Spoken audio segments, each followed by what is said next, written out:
process and information requirements for setting big game seasons and quotas. All right.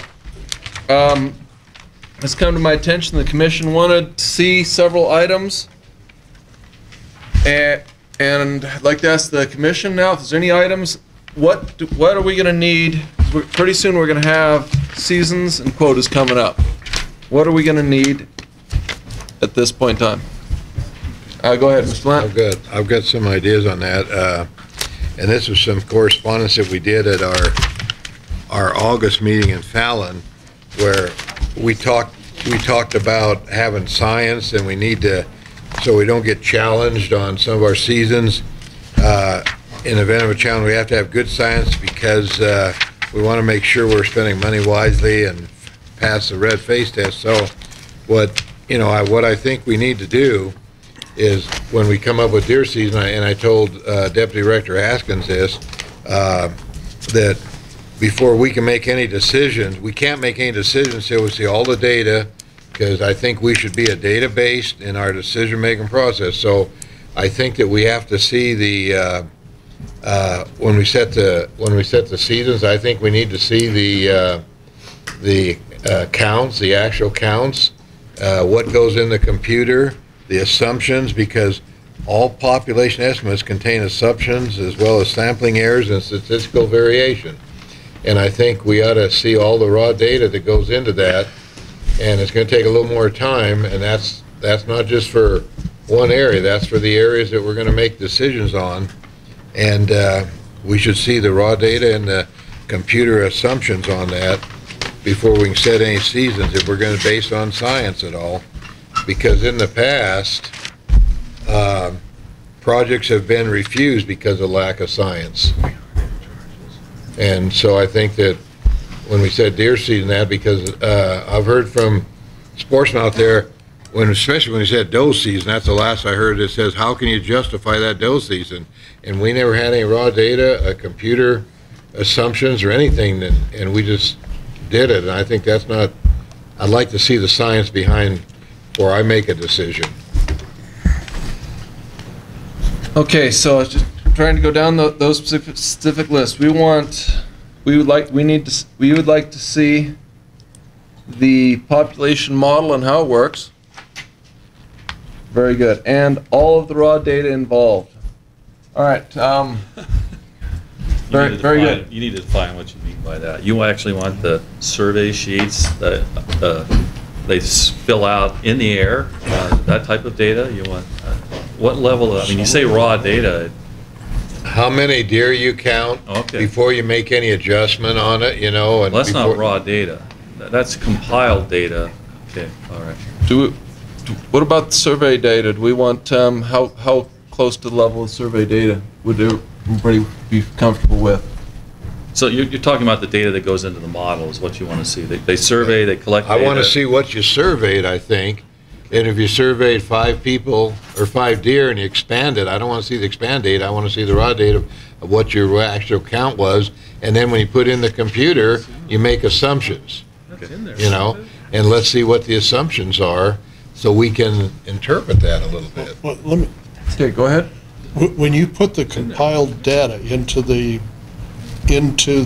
model program, the program is what makes the assumptions correct. Based upon my understanding. That's correct. The program that you have adopted crunches that together and gives you the results of what that inputted data, or what was the term, compiled data that you input.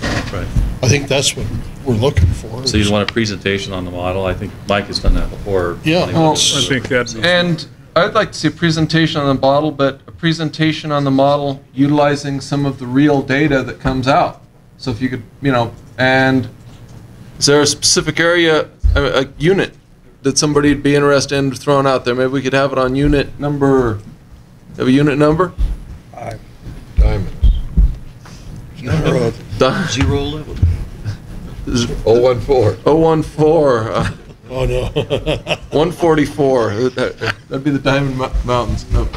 I just, if we'd like, that we could specify if those are a few options. A representative unit, I Yeah. mean. A representative Not a little unit. tiny unit, not the Yeah, I think great you big only need one unit. I unit. mean, All right. And so that way we could see the real data going in and what comes out. You know, I'm sorry, Okay, go ahead, Mr. Vice Mr. Chairman. Chairman, and, you know, and the game people here know this, and, you know,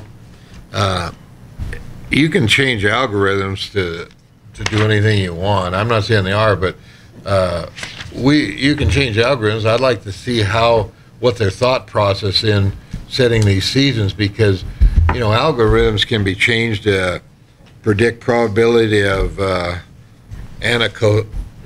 Nicole Smith rising from the grave. You know, you can predict anything, and I just want to see the thought process going into the setting the season and the number of deer. And Well, the quota part of it, the seasons is, well, not the season. I'm sorry, the quota. Yeah, I meant the quotas. I'm sorry, and the assumptions you make, and because you can't count every deer for sure, you know, but what kind of thought process goes in, and what goes in the computer before you spit out a recommendation to the commission and the county boards?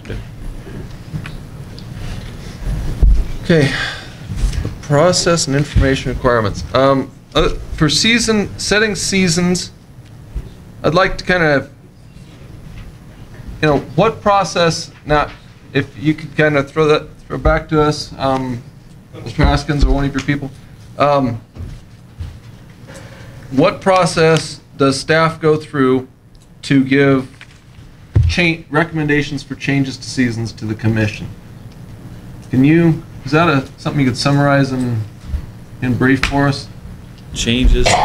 Like, okay, you're planning on coming up with a different, you come up with an idea for radically different dates for an elk season. What is the process on that? There's an internal process. I could come up with all kinds of guesses on it. I mean, the biologist X brings in an idea, he thinks this is a good idea. How does it work? Okay. I You see. want Yes. a presentation on that? Okay.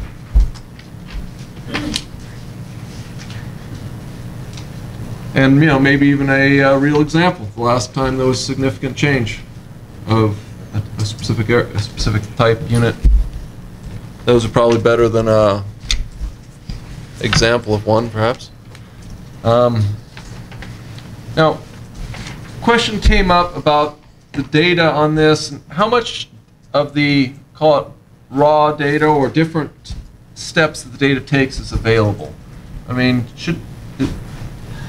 available at this time. I mean, there's not much published. Is there any reason not to publish to the website? I mean, just for the interests of transparency and so the whole world knows where everything's coming from? To publish which now, I guess. I mean, these data, all the survey data, and I mean, publish it to the website. Post Okay, it for transparency. You're going a little beyond your agenda. Well, for the purposes of transparency in the process, because there's a lot of questions as to the process. Hey, you guys, you got this process. Well, would it be problematic? I mean, there'd be some time, but I'm assuming a lot of it at some point it's in a digital format. And would there be a problem with that? I mean, I don't believe we work with the CIA, so I don't think it's. No, some of the flights include, GPS data on large bucks and, that type of stuff that you wouldn't want. Those would be forwarded to the chairman only, Yeah. please. You need to say I was just kidding. That was a joke. We'll A come bad back one. with an answer for you as to what,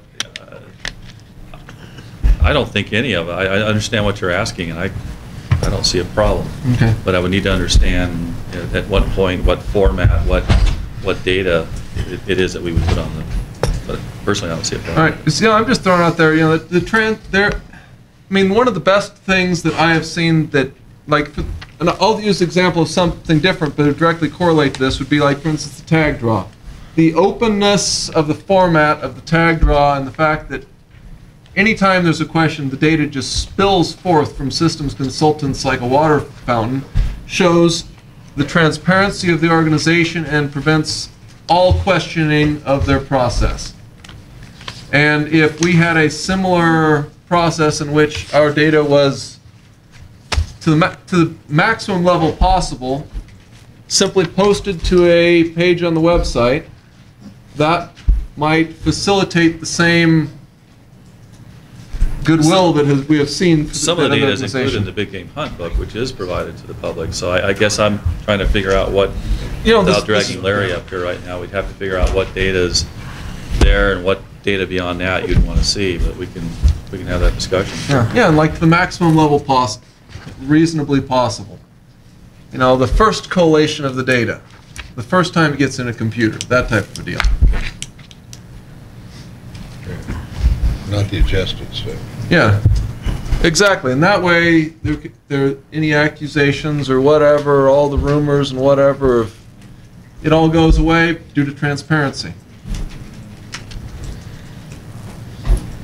That way, you don't get grief from anybody. When you receive the presentation where you're looking at, in theory, raw data going in, I think maybe then we might be able to identify for sure what data it is you're talking about that you want to see.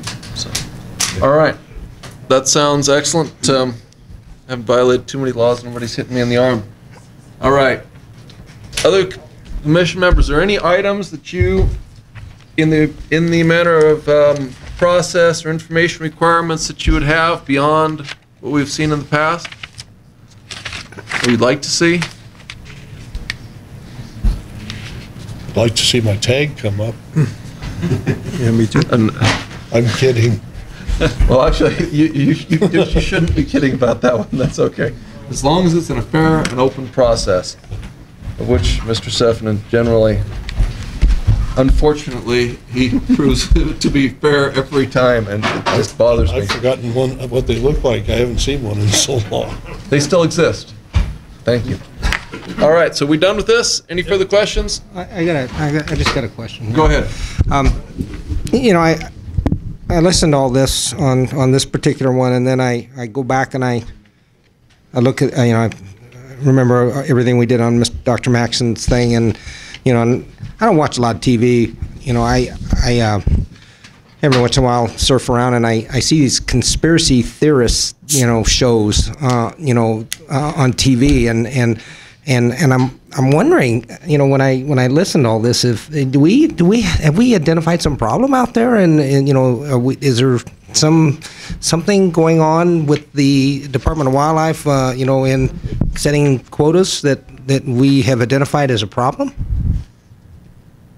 If there was, transparency would be the best. You know, there's always naysayers on many items. As far as I can tell, there's a million theories thrown out there.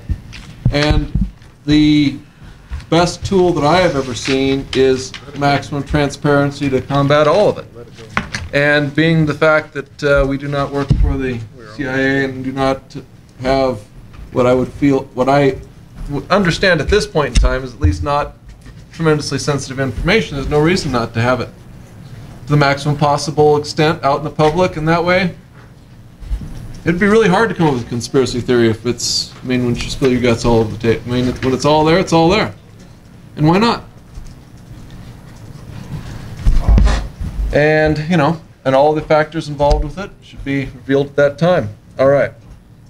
So we can maybe have that for an item on the agenda, and hopefully some of this wording might be collated into an actual agenda item. No more than 3 hours of staff time to figure out what the heck we were just talking about. All right. So are we set? Yeah. Okay, thank you. Let's move on to item D.